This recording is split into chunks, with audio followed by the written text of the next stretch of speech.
Hello and welcome to the second video in a suite of videos, which is a compilation put together by Gem Training International, the Harry Oppenheimer Diamond Trading School, Howard Bell and EGL South Africa. This interesting video covers the journey of what shape or shapes and how many diamonds could be cut out of a single piece of rough. From the early days, the beginning of diamond cutting in the 14th century, to where we are today with the computer-driven modern technology. Howard Bell is going to be taking us on this journey simply because of his vast experience and knowledge on this particular topic. Howard has 47 years experience in the industry, 24 years of that as technical director for the purchasing of rough diamond, the planning, the manufacturing, the quality control, and then finally the pricing of the finished gem. Around the 14th century, it was discovered that diamond dust could polish facets on a rough diamond. This was the beginning of diamond faceting. It progressed through into the 15th century, where, depending on the shape of the rough diamond, it would dictate how the stone would be faceted.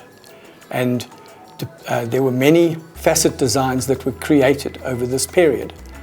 This essentially was the beginning of diamond planning. From the 15th century, diamond planning began to evolve thanks to the experience and expertise that was being handed down from generation to generation, where it has now reached a point in about the mid-20th century where technology became involved. We were in a position where we were buying diamonds, we were polishing them, and achieving what we were feeling were fair results. We had no way of verifying whether what we were doing was correct or not. The only way that we could ensure that we were doing things correctly was to use things like models to create a replica of the rough diamond and polish the model to see what options we may have and to see what results came out of them. This was the beginning of our head office being able to determine whether our decision making was right or wrong, and it gave us the confidence and the knowledge to know that we were achieving the right result for each particular diamond. This is a 370 carat diamond, also a very white stone. It had a number of glitzes in it, which presented a challenge as to what size and even what shape we were going to make. And this is a perfect example of why we made models, so we didn't make a mistake on the real stone. This is a model of a 500 carat diamond from Cullinan Mine, a very white diamond. You will see that the resin is showing a little bit of a yellow color, which is a result of it discoloring over time. But this was a very white diamond and a very, very valuable stone. I'd like to explain to you briefly how a model is made. We use a two-component silicon. We place a set piece of silicon in a paper cup, place the rough diamond on that set silicon and pour unset silicon around the diamond, completely immersing it. We allow it to set. We then use a scalpel and we cut open the mold in a wavy pattern so as to permit the mold to fit together perfectly and not create a seam on the model when it is set. I'll illustrate to you here and open this particular mold, the diamond within. I will remove the diamond, showing the perfect surface features of the diamond. We put the mold back together again. We use a polyester resin to pour into the top of the mold and allow that to set. After a number of hours, with it being set, we open the mold, and there we have a model of a diamond that we can now work on. when we polished the models that we were getting the flaws under control or taken out to maximize purity and size.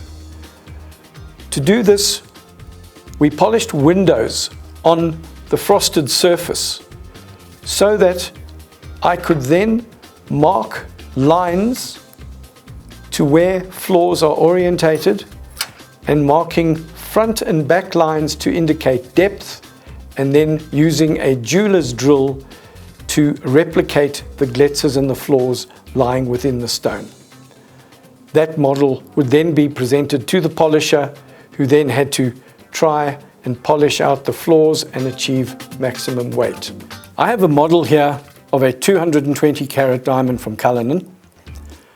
Next to it is another model of the same stone, which has been divided up, and this is the finished main stone that came from that particular stone. Here is a second model of that 220 carat, the way that we had planned to divide the stone. The first piece that we took off was this piece that's jutting out here, which is on a cleavage plane. This flat surface here is a cleavage plane, which allowed us to cleave this piece off. Quite a big piece, which there was diamonds to be polished from. The next piece to come off was this piece at the bottom here. This piece was laser sawn off.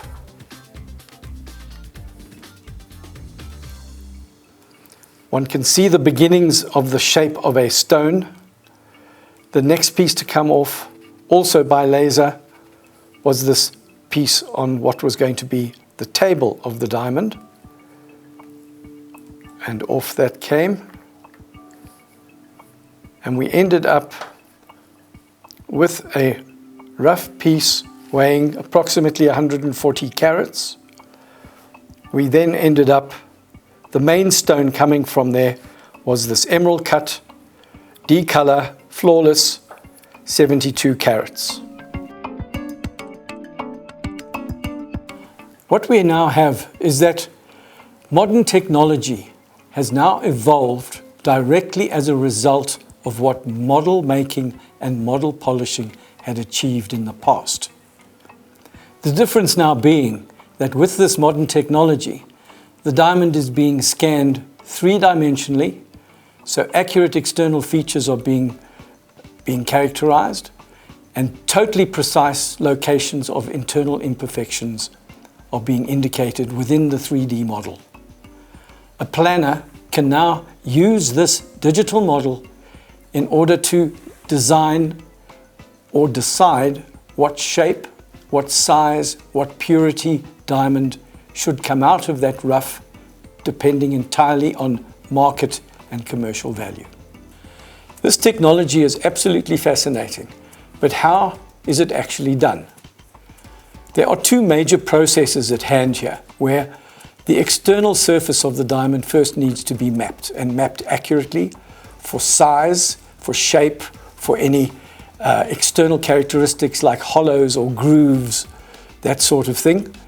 It accurately maps the external surface of the stone. The diamond is then scanned internally, and by doing that, it has to be immersed in a liquid of the same refractive index as the diamond, which then makes the diamond transparent. The only thing that then remains are the imperfections within the diamond. So now we have two images, one external, one internal. These two images are now combined, married together to create a 3D model of the accurate rendition of the diamond, both externally and internally. That model can be rotated in the computer in any direction that the planner wishes, and the planner can ask the computer to calculate the largest diamond of a round shape or of a pear shape, or leaving a certain imperfection in if you want a larger stone, or what is the largest, cleanest stone. You can give infinite options to the computer, and it will calculate the answer very, very quickly. Unlike the human brain, which we think has very good as far as 3D perception is concerned. When one looks at how the computer actually calculates results with this 3D model, our perception of 3D fails dismally. What we must realize with this modern technology is that the planner needs to upskill and work much more closely with technology, with these computer programs, in order to achieve the optimum results. Because what the computer is achieving are precision indications, precision measurements, which the planner can only benefit from in achieving a more accurate and reliable result. Here we have an exquisite rendition of a rough diamond that originally weighed over 500 carats. These are the 24 diamonds that were polished from it. Our company at the time used a number of new modern technology applications to achieve this spectacular result. Without this technology, it would not have ever come close to this result. On top of that, what we then did when the stones were finished, we scanned the finished stones to get the correct dimensions and angles, diameters and depths and lengths. And that information was passed on to a skilled polisher who polished the set in cubic zirconia, which is what you see here today. And this are the exact sizes and shapes and dimensions of the 24 polished stones that were finished from this stone. The largest stone here finished over 100 carats, the marquee over 20 carats. So another thing which is quite fascinating is that in my early years of model making and model polishing, for us to make a model, to polish a model, would take a day and a half, maybe 2 days, maybe 3 days to achieve a result. And this, bear in mind, was only confined to extremely large and valuable stones. We didn't have the time to be able to manufacture models for smaller sizes. It just wasn't economical at the time, and we had to concentrate our efforts on larger stones because of the time taken to make the model, to polish the model. Today, with technology, it is advanced to such a point now where stones of 0.4 of a carat can be scanned totally accurately, internally and externally, allowing the planner to achieve optimum results for up to 10 stones an hour. Technology continues to advance, which is so exciting for the industry as a whole. The truth of it is that modern technology has revolutionized diamond polishing and cutting. The other truth is that the technology will continue to grow, and the industry as a whole needs to embrace those changes, use it for the benefit of production, and therefore the value, and at the same time, that will also benefit the people involved in the industry. And those who do not embrace the technology will certainly become uncompetitive over a period of time.